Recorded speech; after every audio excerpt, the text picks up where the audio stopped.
going to be looking at is adding thirds and sixths to your playing, and we're going to be using E major as our template. So basically what we're going to do here is we're going to start off by just looking at E major.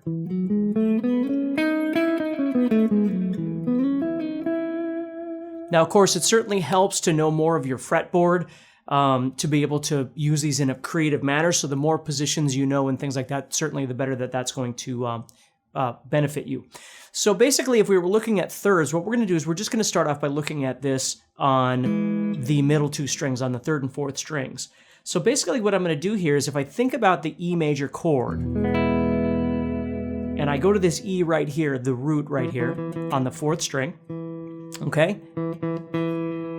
And then I go to the third string, first fret right here, okay? And all I'm doing is I'm extracting those two notes from that E major chord right there, okay? So I'm playing the root and the major third. Okay, now what I'm going to do here is I'm going to build up following all the subsequent chords of the key. Now, if you don't know the chords of the key, it's okay too. But if you do, we have a major 1, minor 2, minor 3, major 4, major 5, minor 6, and diminished 7. So what I'm going to do here is I'm going to play major, and then I'm going to move up to the 2 chord F sharp minor here. I'm going to play a minor triad using the root and the third. So I'm going major, minor, minor, major, major, that'd be for the 4 and the 5 chord, minor, and then we'd move up again and we'd have diminished, but when we're just using the root and the third, it still looks like a minor right here. So the great thing about this is you can think just this pattern. Even if you don't know your theory, you can think major, minor, minor, major, major, minor, minor. Again, the chord itself would be diminished, but that first interval there would still be minor. And then major. So if I was visualizing my major scale, whether I'm looking at pentatonic or whether I'm looking at diatonic, whatever it might be,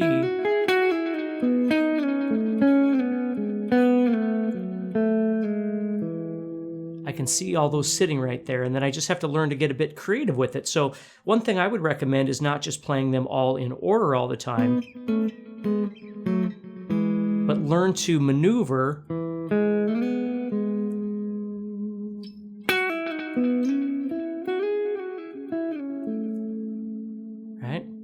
and use them that way.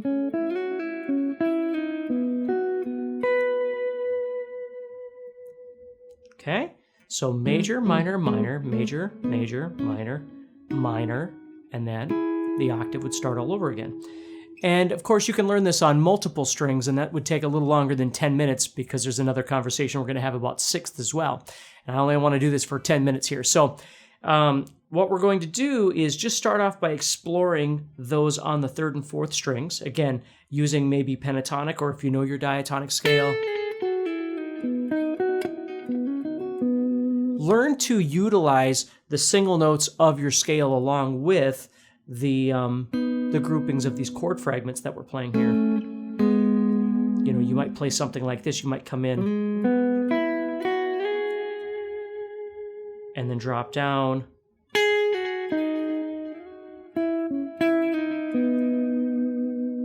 Right?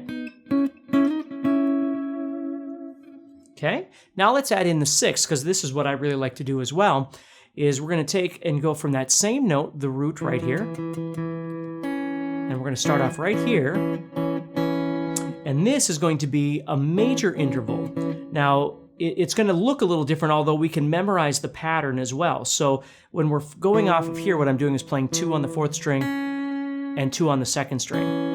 And I'm using a middle finger and my ring finger here, okay? So my pattern now would be major, major, and then minor. So notice I'm playing 2s, 4s, and then right here I'm gonna play 6, and I'm gonna play 5 right there. So there's a minor. And then I've got major, major, and then minor, minor, and then it starts all over again.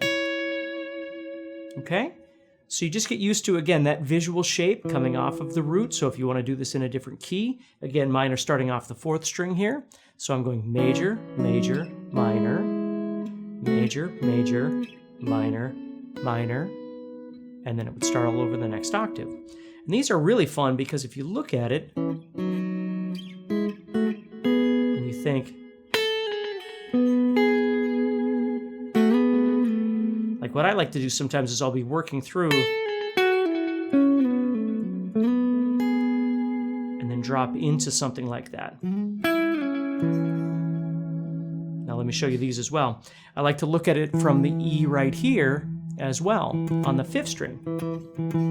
So now my major would actually look like this.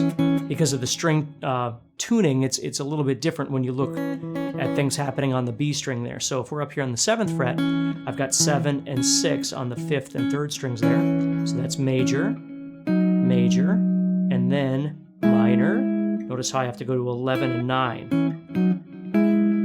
And then I've got major, major, minor, minor. So it's following the same logic as it did on here, on the 4th string. Okay, major, major, minor, major, major, right? If we look here. Okay, so what I'll do is let's just take a look here. Let's say I've got this major here and this major here.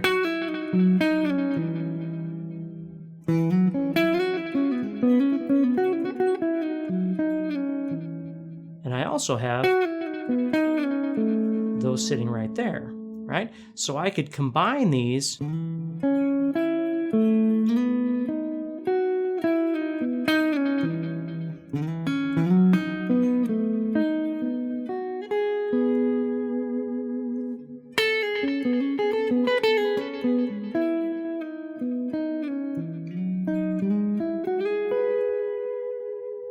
and they sound nice, and they break up, again, the single note ideas that you're doing. So if you're playing something, and there's nothing wrong with single note ideas. We need those, right? But then you can drop into something like that, or you can come out of it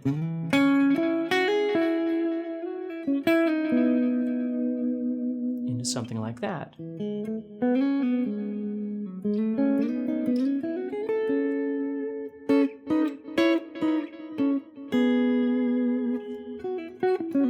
So definitely something that you can add into your playing. So again, just explore this a little bit. So we're looking at thirds on the 3rd and 4th strings, starting from the root, right? And then we're looking at sixths, starting from the root on the 4th string as well as the root on the 5th string. And they do take a little time to get used to if you've never done them before, as far as visualizing them. When you pick them, you can pick them a couple of different ways. You might pick them with a guitar pick, of course.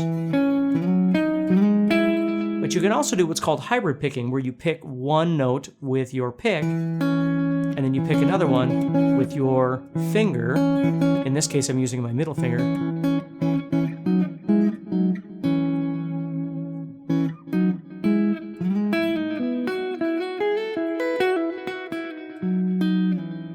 See? Whatever's most comfortable for you. So anyway, that's a really fun thing to add into your playing as well.